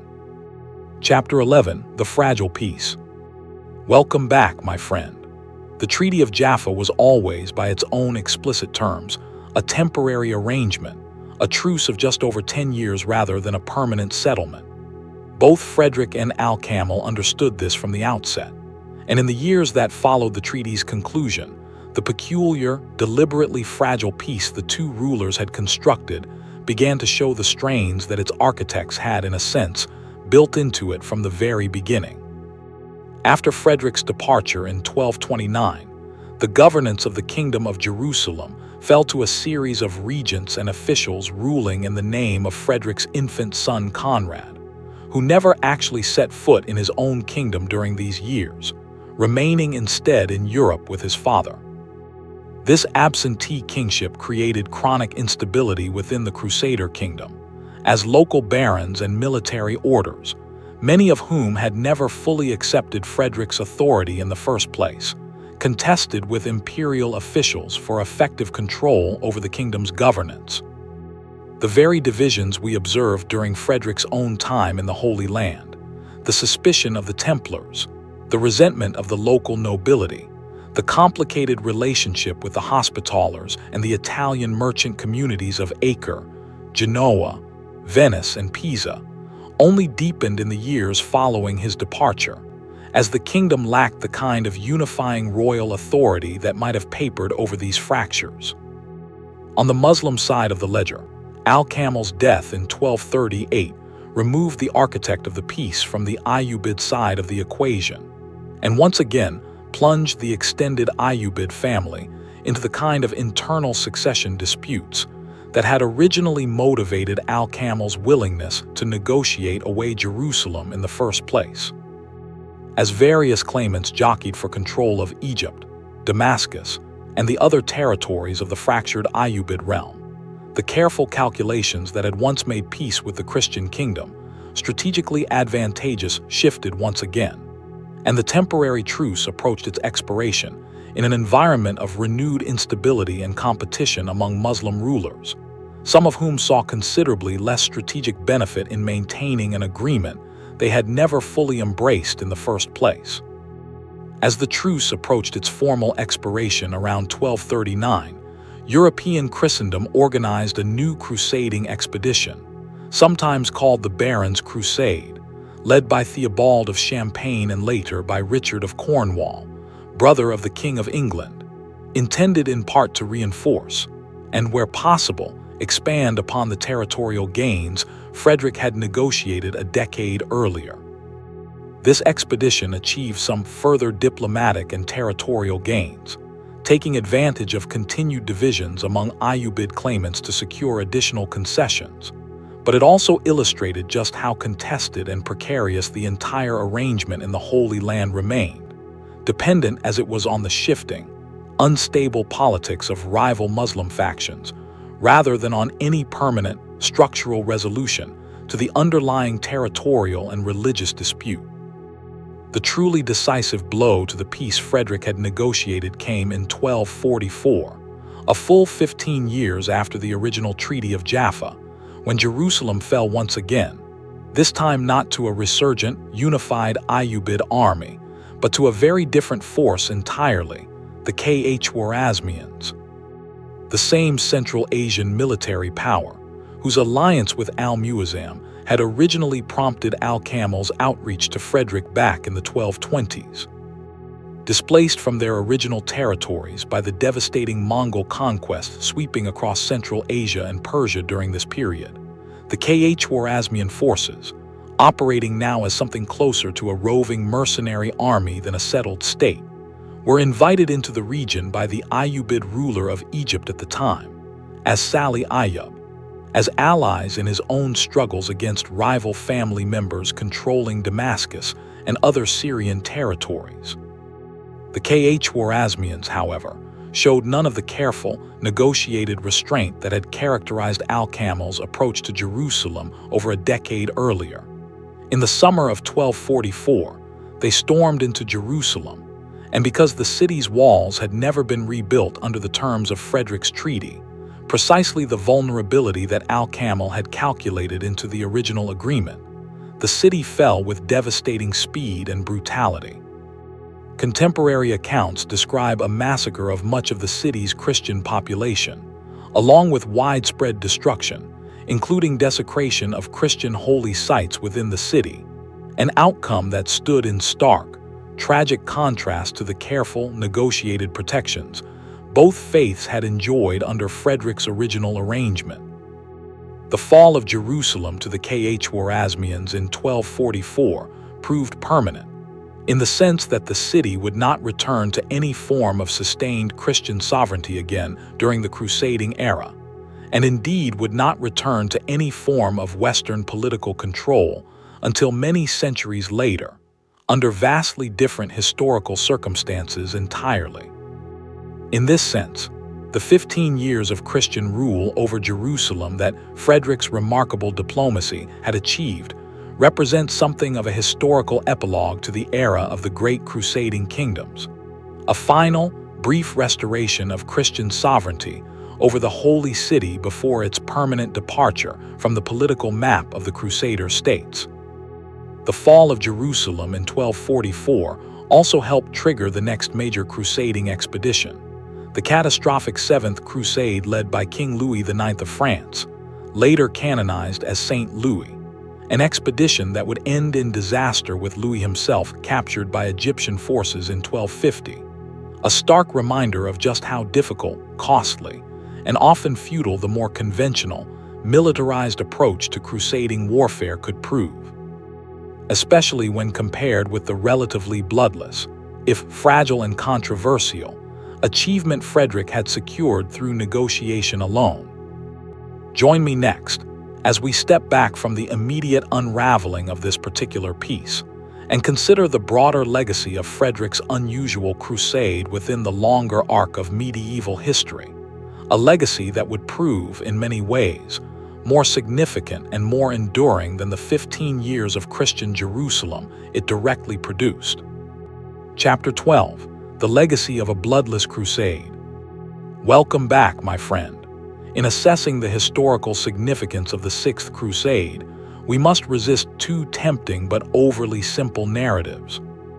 The first narrative, popular among certain admirers of Frederick across the centuries, treats the Sixth Crusade as an unambiguous triumph of enlightened diplomacy over the blind fanaticism of holy war, a shining example of what might have been achieved had the entire crusading enterprise been conducted with the same pragmatic, cross-cultural respect that Frederick and Al-Kamil brought to their negotiations. The second narrative, favored by more critical assessments, particularly those sympathetic to the outrage expressed by contemporaries on both sides, treats the treaty as a fundamentally unstable, cynical arrangement that satisfied neither side's genuine interests, that left Jerusalem defenseless and set the stage for the tragedy of 1244, and that achieved, in the end, only a brief and ultimately meaningless interlude within the broader, tragic arc of the crusading centuries. The truth, as is so often the case in history, lies somewhere between these two poles and requires us to evaluate Frederick's achievement on its own terms, within the specific constraints and possibilities of the world in which he operated, rather than measuring it against either an idealized vision of interfaith harmony or an idealized vision of total military victory that neither side could realistically have achieved at that particular historical moment. Consider first what Frederick actually accomplished, measured against the realistic alternatives available to him in 1228. He commanded a military force considerably smaller than the great crusading armies of the past, a force insufficient to have any serious prospect of conquering Jerusalem, let alone holding it, through military force alone. He faced active, determined opposition from the Pope, whose blessing had traditionally legitimized crusading warfare, opposition that undermined his ability to draw on the full military and financial resources of Christendom that a properly sanctioned crusade might have commanded. And he faced an urgent need to resolve his business in the Holy Land quickly, given the very real threat to his own home territories posed by the papal invasion unfolding in his absence. Given these severe constraints, the fact that Frederick achieved any restoration of Jerusalem to Christian sovereignty at all represents a genuinely remarkable diplomatic accomplishment, one that stands in sharp contrast to the far more costly and ultimately unsuccessful crusading expeditions that preceded and followed his own. The Fifth Crusade, fought with a considerably larger army and full papal backing, ended in catastrophic failure and humiliating retreat. The Seventh Crusade, led by the pious and well-resourced Louis IX, ended with the king himself captured and a substantial ransom required for his release. Frederick, by contrast, achieved the actual physical restoration of Jerusalem, Bethlehem, Nazareth, and other significant territories to Christian rule, without the loss of a single major battle in less than a year of active campaigning.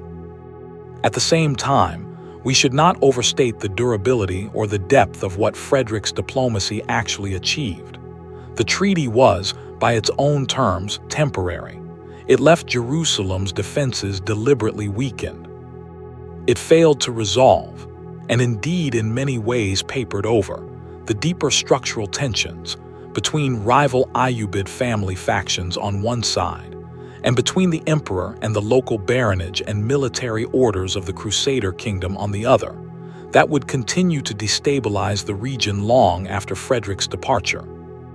And its ultimate unraveling, culminating in the catastrophic fall of Jerusalem to the Khwarezmians in 1244, demonstrates the real limits of what a negotiated peace crafted primarily to serve the short-term strategic interests of two individual rulers could accomplish over the longer arc of regional history. Perhaps the most enduring legacy of the Sixth Crusade, though, lies not in its immediate, ultimately temporary territorial outcome, but in what it demonstrated about the range of possible relationships between the Christian and Islamic powers of the medieval Mediterranean world. For over a century, the dominant narrative on both sides of the crusading conflict had emphasized irreconcilable religious antagonism, framing the struggle over Jerusalem and the broader Levant as an existential clash between civilizations that could only be resolved through the total victory of one faith over the other. Frederick and Al-Kamil's negotiations, whatever their ultimate limitations and however fiercely contemporaries condemned them, demonstrated an alternative model, one in which pragmatic self-interest, personal rapport, intellectual curiosity across religious lines, and careful, creative compromise could produce outcomes that neither side could achieve through military force alone. This is not to suggest that Frederick and Al-Kamil were somehow uniquely enlightened figures, transcending the religious and cultural assumptions of their age through pure rational calculation. Both men operated within, and were shaped by, the deeply religious worldviews of their respective civilizations. Frederick considered himself a devout Christian monarch, however strained his relationship with the institutional papacy became. Al-Kamil operated within, and needed to justify his decisions to an Islamic religious and political establishment for which Jerusalem carried genuine and profound sacred significance. But both men also demonstrated a willingness to prioritize pragmatic, achievable outcomes over maximalist ideological demands, a willingness that set their negotiation apart from so much of the crusading era's more absolutist rhetoric and practice.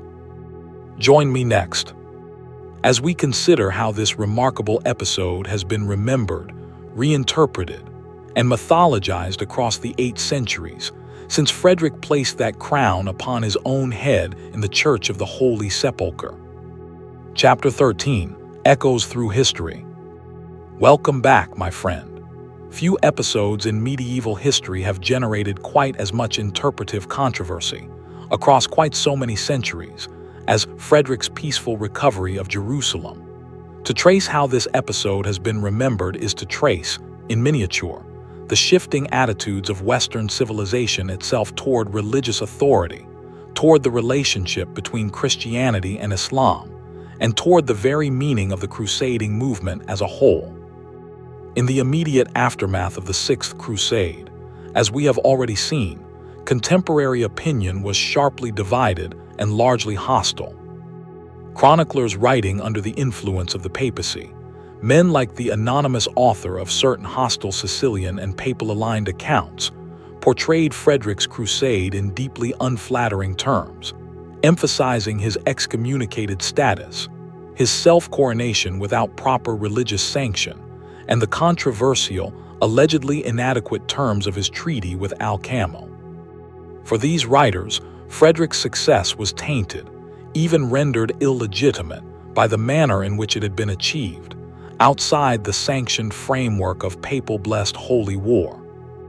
This hostility toward Frederick reached its most famous and enduring expression a few decades later in the work of the Florentine poet Dante Alighieri, whose Divine Comedy, composed in the early 14th century, placed Frederick II among the heretics condemned to the 6th circle of hell, trapped for eternity in a flaming tomb as punishment for his alleged disbelief in the immortality of the soul. Dante's portrayal reflects the broader Guelph political tradition, aligned with papal authority against imperial power, that dominated much of Florentine political culture during this period, and it cemented, for centuries of subsequent readers across Europe, an image of Frederick as a suspect, quasi-heretical figure, brilliant but dangerously unorthodox, whatever his practical achievements as a ruler and diplomat. Yet alongside this hostile tradition, a very different, almost legendary image of Frederick also took root, particularly within Germany, where Frederick's memory became entangled with a broader mythology of a lost golden age of imperial power and unity. German folklore, developing over the centuries following his death, began to associate Frederick with legends more properly belonging to his grandfather, Frederick Barbarossa, including the famous tale of an emperor sleeping beneath a mountain, awaiting the moment when Germany would need him to return and restore its former glory. This mythologized Frederick, the Stupor Mundi, the wonder of the world, became a symbol of a particular vision of German imperial greatness, one that would be invoked, centuries later and in deeply troubling ways, by nationalist and even Nazi propagandists in the 20th century, who seized upon Frederick's memory as a symbol of a supposedly unified, powerful German imperial past. A deeply ironic fate for a ruler whose own court and worldview had been so profoundly shaped by multicultural, multireligious Sicilian cosmopolitanism, rather than any narrow nationalist ideology. Modern academic historiography, particularly from the 20th century onward, has generally sought to move past both the hagiographic and the demonizing extremes of these earlier traditions, situating Frederick's Sixth Crusade within a more carefully contextualized understanding of 13th century Mediterranean politics.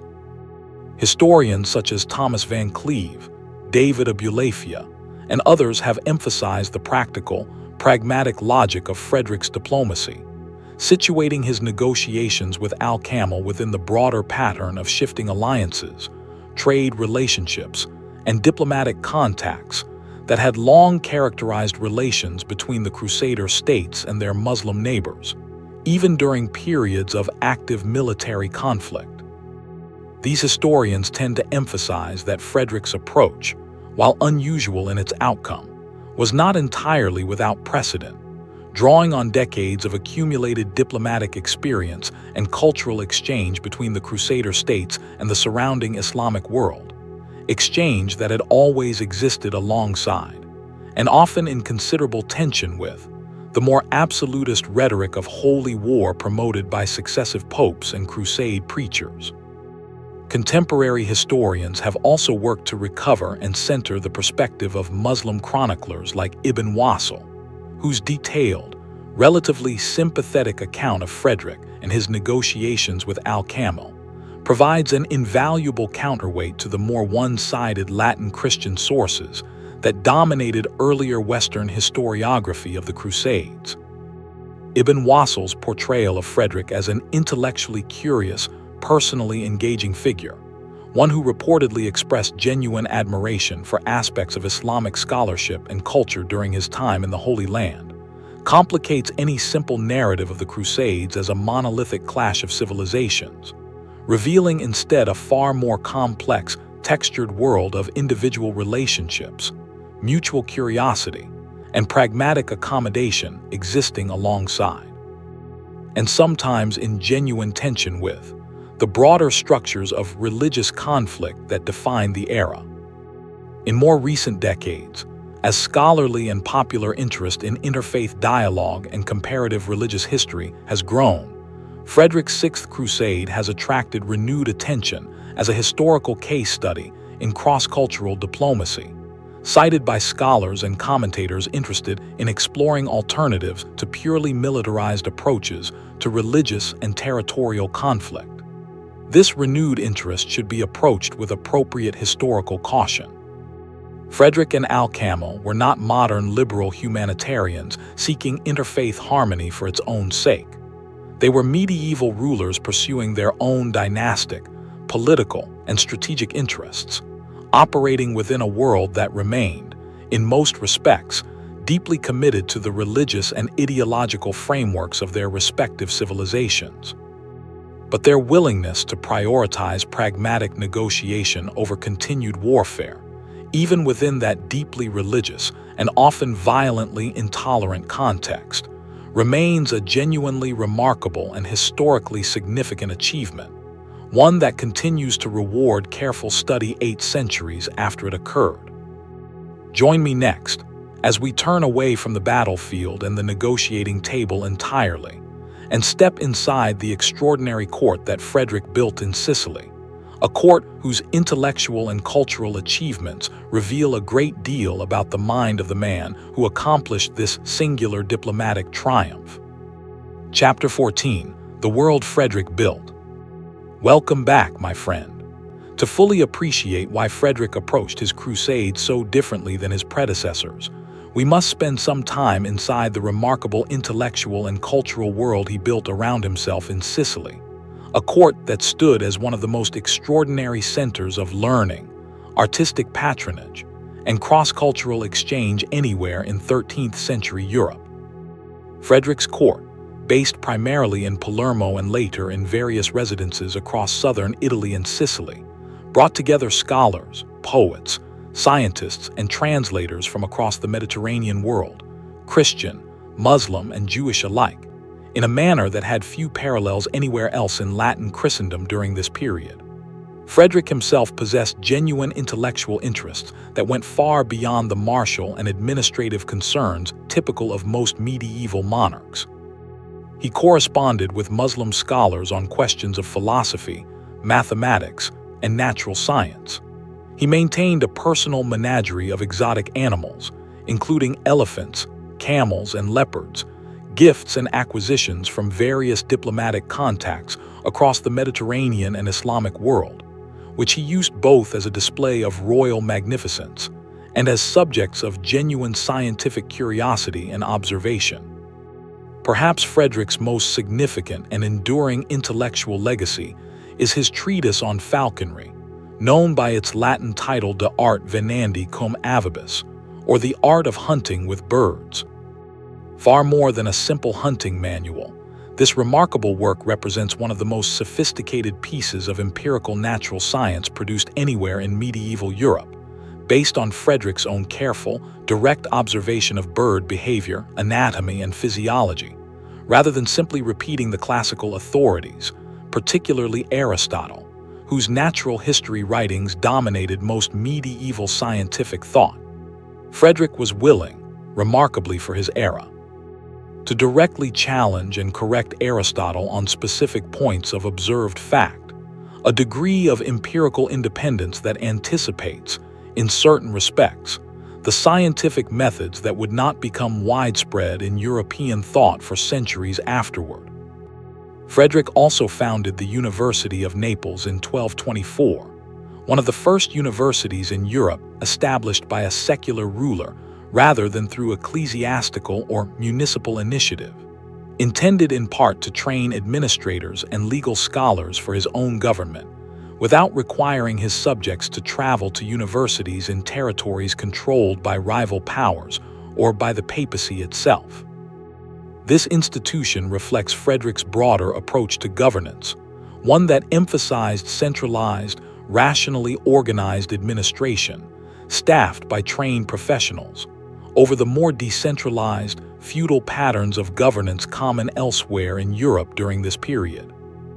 In the realm of law, Frederick promulgated the Constitutions of Melfi in 1231, shortly after his return from the Holy Land and his reconciliation with the papacy, a comprehensive legal code for the Kingdom of Sicily that represented one of the most sophisticated and systematic bodies of law produced anywhere in medieval Europe. The Constitutions of Melfi drew on Roman legal traditions, Norman administrative practice, and elements of Islamic and Byzantine legal thought, reflecting once again the multicultural synthesis that characterized Frederick's entire intellectual and political project. The code addressed everything from criminal justice and commercial regulation to public health measures and the licensing of medical practitioners, representing a vision of centralized, rationally administered governance that stood in sharp contrast to the more fragmented, feudal patterns of authority typical of most of Western Europe during this period. Frederick's court also became an important center for the development of vernacular poetry in Italian, with the group of poets associated with his court, sometimes called the Sicilian School, producing some of the earliest surviving lyric poetry composed in an Italian vernacular language, work that would later influence the development of the sonnet form and would be cited by Dante himself, despite his theological condemnation of Frederick. As an important precursor to the vernacular Italian poetic tradition that Dante's own Divine Comedy would help to establish as a legitimate vehicle for serious literary expression. This, then, was the mind and the world that Frederick brought to his negotiations with Al-Kamil. Not the mind of a narrow, purely militaristic crusader focused exclusively on religious conquest, but the mind of a genuinely curious, cosmopolitan ruler comfortable moving between different linguistic, religious, and cultural worlds, interested in empirical observation and rational administration, and willing, as a matter of both temperament and practical political calculation, to seek pragmatic accommodation across the lines of religious difference that so often defined his era as an age of unrelenting holy war. Join me next as we turn to the final years of Frederick's extraordinary life, years that would see his conflict with the papacy reignite with even greater intensity than before, and that would cement his reputation as one of the most controversial, most fascinating rulers in the entire history of medieval Europe. Chapter 15: The Final Years. Welcome back, my friend. The peace that Frederick achieved with Pope Gregory IX through the Treaty of San Germano in 1230 proved, much like the peace he had negotiated with Al-Kamel the year before, to be temporary rather than permanent. The deeper structural tensions between imperial and papal authority that had shaped so much of European politics for well over a century, tensions rooted in fundamental, unresolved questions about the proper relationship between spiritual and temporal power, could not be permanently settled by any single treaty, however carefully negotiated. Throughout the 1230s, Frederick worked to consolidate and extend his authority across his vast, scattered territories, focusing particular attention on suppressing the increasingly assertive independence of the northern Italian city-states, organized in a renewed Lombard League reminiscent of the coalition that had resisted his grandfather, Frederick Barbarossa, decades earlier.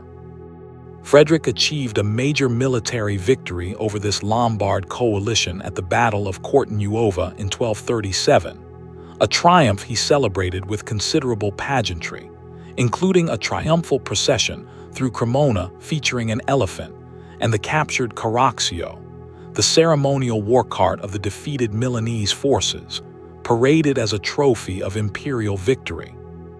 But this very success alarmed Pope Gregory IX, who saw in Frederick's growing dominance over northern Italy a direct threat to the independence and security of the Papal States, wedged as they were between Frederick's northern Italian territories and his southern kingdom of Sicily.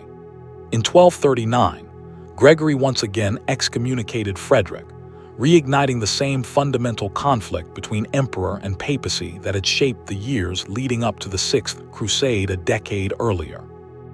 This second excommunication proved, if anything, even more bitter and more consequential than the first, as Gregory worked to organize a broader coalition against Frederick, and as propaganda war between the two escalated dramatically, with each side circulating increasingly hostile denunciations of the other throughout the courts and cities of Europe. Gregory's death in 1241 did not resolve the conflict, and Frederick's struggle with the papacy continued under Gregory's eventual successor, Pope Innocent IV, elected in 1243. Innocent proved, if anything, an even more determined adversary than Gregory had been, and in 1245, at the First Council of Lyon, Innocent formally deposed Frederick as Holy Roman Emperor, a dramatic and highly controversial assertion of papal authority over secular imperial power. Frederick refused to accept this deposition, and the remaining years of his life were consumed by an increasingly bitter, exhausting struggle to defend his authority against papal-backed rebellions and rival claimants across his territories. Frederick died in December of 1250 at Castel Fiorentino in Apulia, in southern Italy, still formally excommunicated and still locked in his unresolved conflict with the papacy, a conflict that would continue to reverberate through Italian and German politics for decades after his death, ultimately contributing to the eventual extinction of his Hohenstaufen dynasty within a generation of his passing. His son Conrad, the same infant born to Yolanda in 1228 who had inherited the crown of Jerusalem at birth, would himself die young in 1254, and Frederick's illegitimate son Manfred, who attempted to hold together the remnants of the Hohenstaufen inheritance in Sicily, would be killed in battle in 1266, followed shortly after by the execution of Frederick's young grandson Conradin in 1268, bringing a final, tragic end to the dynasty that had produced one of medieval Europe's most remarkable and paradoxical rulers. It is worth pausing to reflect on the strange symmetry of Frederick's life, bookended as it was by two periods of dramatic conflict with the papacy: the crisis that led to his excommunication before the Sixth Crusade and his controversial, self-directed coronation in Jerusalem, and the renewed, ultimately unresolved conflict that consumed his final years and led to his formal deposition. Throughout both periods, Frederick displayed the same essential characteristics that had defined his approach to the recovery of Jerusalem: a willingness to defy conventional expectations of religious and political authority, a confidence in his own judgment and legitimacy, even in the face of the Church's most severe sanctions, and an underlying pragmatism that prioritized achievable, practical outcomes over rigid ideological consistency. Join me next as we bring our documentary to its conclusion, reflecting on the broader significance of Frederick's peaceful recovery of Jerusalem, and on what this singular episode continues to teach us, 8 centuries later, about the complex, often surprising relationship between religious conviction, political pragmatism, and the possibility of peace even amid the deepest and most entrenched conflicts. Chapter 16, Epilogue. And so, my friend, we arrive at the end of our journey through one of the strangest, most improbable episodes in the entire history of the Crusades. We began on the banks of the Nile, amid the wreckage of the Fifth Crusade's failure. We traveled through the childhood of a remarkable king raised among 3 faiths in the streets of Palermo. We watched a marriage transform a distant vow into a personal, dynastic obligation. We witnessed an emperor excommunicated by his own church, sailing to the Holy Land in defiance of the Pope who condemned him. We followed patient letters carried across desert roads between a Christian emperor and a Muslim sultan, each managing his own complicated set of political pressures. We stood in the Church of the Holy Sepulchre as a crownless king placed the crown of Jerusalem upon his own head, with no priest willing to bless him. And we watched, in the years and decades that followed, as the fragile peace these 2 remarkable men constructed slowly unraveled, culminating in the tragedy of 1244. What should we make, finally, of this singular chapter in medieval history? The Sixth Crusade offers no simple, comforting moral. It was not a triumph of tolerance over fanaticism, nor was it merely a cynical, hollow arrangement between 2 self-interested rulers indifferent to the deeper religious meaning of the territory they bargained over. It was, instead, something more complicated and, in its way, more genuinely human, an example of 2i.